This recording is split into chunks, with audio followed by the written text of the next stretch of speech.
Assalamualaikum warahmatullahi wabarakatuh. Yang terhormat Ibu Triwahyuni SPD selaku Guru Mata Pelajaran Bahasa Indonesia kelas 11 IPA 6. Izinkan kami dari kelompok 4 yang berjumlah 7 orang, yaitu yang pertama Aida Darmaselia absen 1, yang kedua Aulia Sofina absen 5, yang ketiga Berliana Rahmadini absen 7, yang keempat ada Elsa Nanta absen 11, yang kelima Rosfi Karia absen 27, Tirafil Khalis Arifai absen 28, dan Ziad Arifan absen 30 untuk mempresentasikan hasil kerja kami mengenai makalah kebahasaan karya ilmiah. Baik, langsung saja masuk ke materi yang pertama, yaitu kaidah kebahasaan karya ilmiah. Kaidah kebahasaan dalam karya ilmiah perlu dipahami dan dimengerti agar karya yang dihasilkan sesuai dengan prosedur sesungguhnya. Karya ilmiah sendiri merupakan suatu karya tulis yang dihasilkan dengan menerapkan konvensi ilmiah. Karya ilmiah ditulis dengan memperhatikan aspek bahasa dan teknik penulisan. Karya ilmiah mempunyai aturan atau kaidah bahasa tersendiri. Yang pertama, ada impersonal.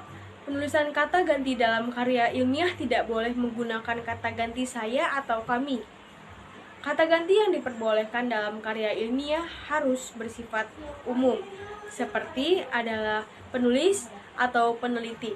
Alasan yang mendasar hal tersebut adalah karena dalam karya ilmiah yang dipentingkan adalah objeknya, bukan subjeknya. Contoh kalimat impersonal, saya bermaksud mengumpulkan data dengan menggunakan kuesioner, itu yang salah. Yang benar adalah, di dalam mengumpulkan data penelitian ini, penulis menggunakan kuesioner. Saya Rosfi Karia, izin menjelaskan mengenai kaidah kebahasaan karya ilmiah. Yang kedua yaitu menggunakan kalimat pasif. 2. Menggunakan kalimat pasif.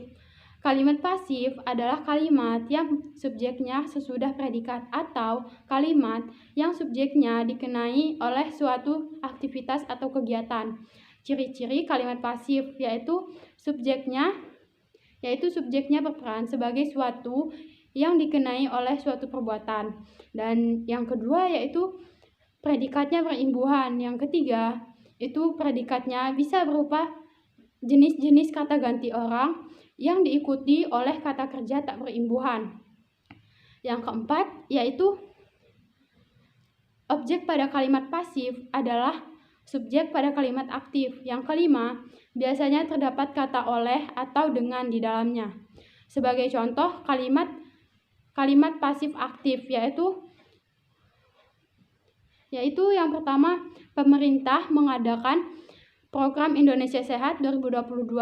Dan contoh kalimat pasif yaitu program Indonesia Sehat 2022 diadakan oleh pemerintah. Saya Ziad Arifan akan menjelaskan mengenai kaidah kebahasaan karya ilmiah yang ketiga, yaitu menggunakan bahasa reproduktif. Kaidah kebahasaan dalam karya ilmiah adalah penulisan informasi yang disampaikan oleh peneliti diharapkan agar dapat dipahami dengan makna yang sama oleh pembaca. Artinya, isi yang terdapat dalam karya ilmiah harus menggunakan bahasa yang lugas, serta tidak ambigu atau bermakna ganda, agar pembaca dapat memahami dengan mudah isi yang ingin disampaikan oleh peneliti. Jadi, jika peneliti menyampaikan informasi yang bermakna A, pembaca pun harus memahami informasi yang bermakna A juga. Jadi intinya, penulisan informasi yang akan disampaikan harus menggunakan bahasa baku. Peneliti pun mempergunakan dan mengikuti tata bahasa, menggunakan bahasa yang lugas atau tidak bertele-tele dan tidak ambigu atau bermakna ganda, agar si pembaca dapat mudah memahaminya. Sekian dari saya, terima kasih. Saya Tirafil Khalis Arifai, izin menjelaskan mengenai kaidah kebahasaan karya ilmiah yang keempat, yaitu menggunakan bahasa denotatif. Menurut KBBI, denotasi merupakan makna kata atau kelompok kata yang didasarkan atas penunjukan yang lugas pada sesuatu di luar bahasa atau didasarkan atas konvensi tertentu dan bersifat objektif. Makna denotasi adalah makna kata yang tidak memiliki perubahan sesuai konsep awalnya. Makna denotasi disebut juga makna lugas. Kata itu tidak mengalami penambahan-penambahan makna. Adapun makna konotasi adalah makna yang telah mengalami penambahan. Tambahan-tambahan itu berdasarkan perasaan atau pikiran seseorang terhadap suatu hal. Ciri-ciri dari kalimat denotasi adalah sebagai berikut. Yang pertama, yaitu makna kata sesuai dengan yang ada. Yang kedua, makna kata sesuai dengan hasil observasi. Yang ketiga, makna yang menunjukkan langsung pada acuan. Contoh kalimat denotasi yaitu satu bagian A yang itu dilapisi besi pada bagian luarnya. Maknanya yaitu jenis logam. Yang B, Firaun terkenal sebagai raja yang bertangan besi. Maknanya yaitu diktator. Yang kedua bagian A yaitu menurut dokter, kesemutan pada tangan kanan sering kali terjadi. Maknanya yaitu bagian anggota tubuh. Bagian B, Pak Hasim menjadi tangan kanan kepala desa Bangunrejo. Maknanya yaitu orang kepercayaan. Saya Elsa Nanta izin menjelaskan mengenai kaidah kebahasaan karya ilmiah yang kelima, yaitu menggunakan kata baku. Kata baku ini merupakan kata yang sesuai dengan pedoman atau kaidah dalam bahasa Indonesia yang telah ditentukan. Nah, kata baku memiliki ciri-ciri, yaitu yang pertama adalah mempunyai arti yang tidak rancu. Maksud rancu ini adalah kata yang kacau atau kata yang tidak teratur. Contoh, menurut para pakar sejarah mengatakan bahwa Candi Borobudur dibangun pada masa kerajaan Sailendra. Nah, kalimat tersebut termasuk kalimat yang rancu. Mengapa? Karena terdiri dari dua struktur kalimat, yaitu yang pertama dimulai dengan kata menurut, lalu ada subjek pelakunya yaitu para pakar sejarah, kemudian diikuti dengan predikat mengatakan. Nah, supaya kalimat tersebut menjadi tidak rancu, maka seharusnya digunakan salah satu kalimatnya saja. Misal, jika ingin menggunakan kata menurut, maka mengatakan bahwanya tidak diperlukan. Nah, sebaliknya, jika ingin menggunakan kata mengatakan bahwa, maka kata menurutnya sudah tidak diperlukan. Sehingga kalimatnya akan menjadi seperti ini. Menurut para pakar sejarah, Candi Borobudur dibangun pada masa kerajaan Sailendra, atau para pakar sejarah mengatakan bahwa Candi Borobudur dibangun pada masa kerajaan Sailendra. Begitu. Nah, yang kedua yaitu tidak terpengaruh oleh bahasa asing. Nah, ini sesuai dengan pengertian dari kata baku, yaitu kata yang sesuai dengan pedoman atau kaidah dalam bahasa Indonesia. Nah, ciri yang ketiga yaitu tidak terpengaruh oleh bahasa daerah.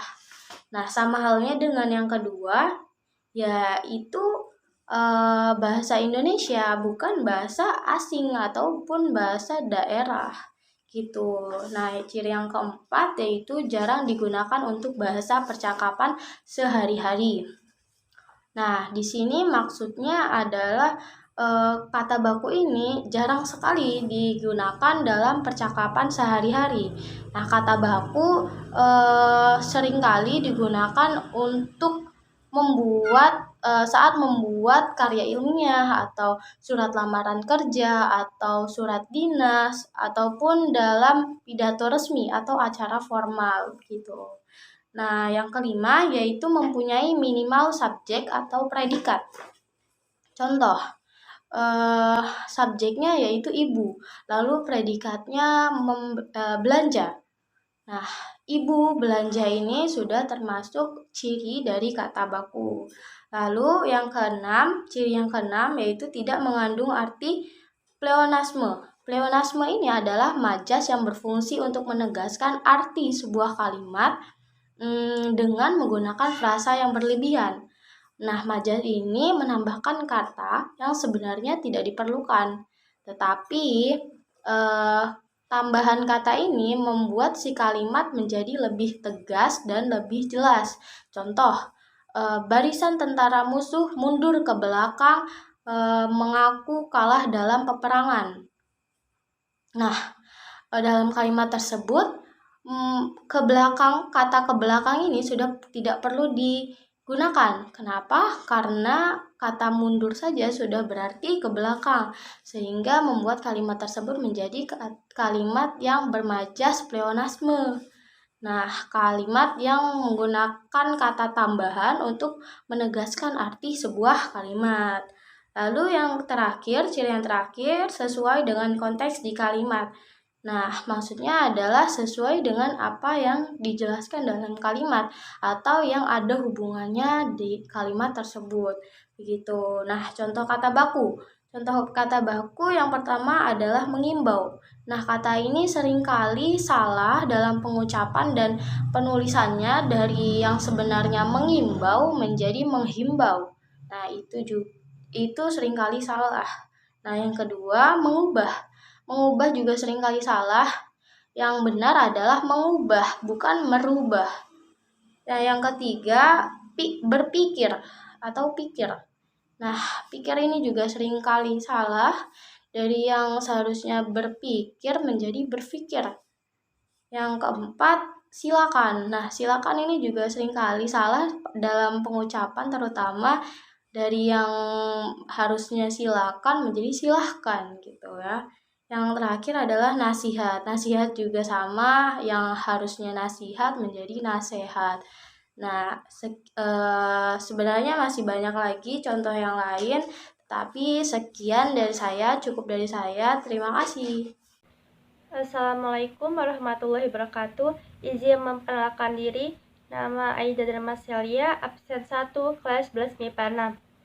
Di sini saya akan menyampaikan materi kaidah kebahasaan kalimat efektif. Yang dimaksud dengan kalimat efektif adalah kalimat yang dapat menyampaikan informasi secara singkat, lengkap, dan mudah dipahami. Ciri-ciri kalimat efektif yaitu 1. Memuat unsur kalimat minimal subjek dan predikat. Yang kedua, hemat kata. Yang ketiga, makna yang tepat. Yang keempat, kelogisan bahasa. Yang kelima, menggunakan ejaan dan bahasa yang baku. Contoh dari kalimat efektif yaitu 1. Hari ini para siswa SMA Negeri 1 Kalianda diliburkan.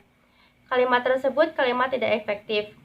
Contoh lain, hari ini para siswa SMA Negeri 1 Kalianda diliburkan. Kalimat tersebut contoh kalimat efektif. Yang kedua, ada banyak macam-macam makanan di restoran itu. Kalimat tersebut merupakan kalimat tidak efektif. Contoh lainnya, ada macam-macam makanan di restoran itu.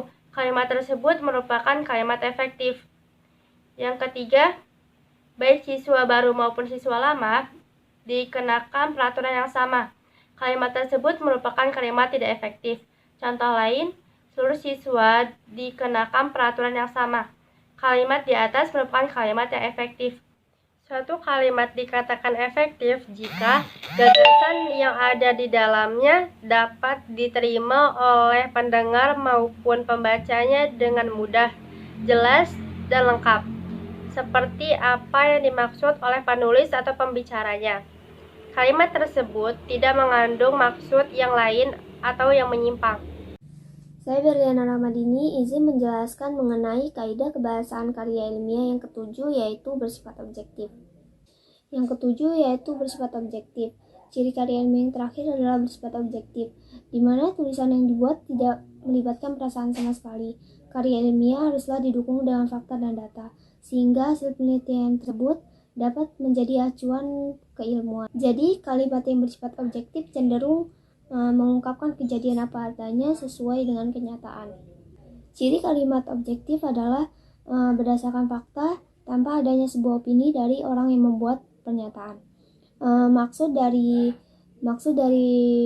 berdasarkan fakta yaitu pernyataan dikatakan objektif karena menilai berdasarkan fakta yang ada. Misalnya, si A sangat fasih membaca Al-Quran. Berbeda jika kalimatnya si A sangat fasih membaca Al-Quran, namun suaranya kurang merdu. Pernyataan kurang merdu yang ada dalam kalimat tersebut tidak dapat dinyatakan sebagai objektif karena merupakan pendapat dari yang membuat pernyataan.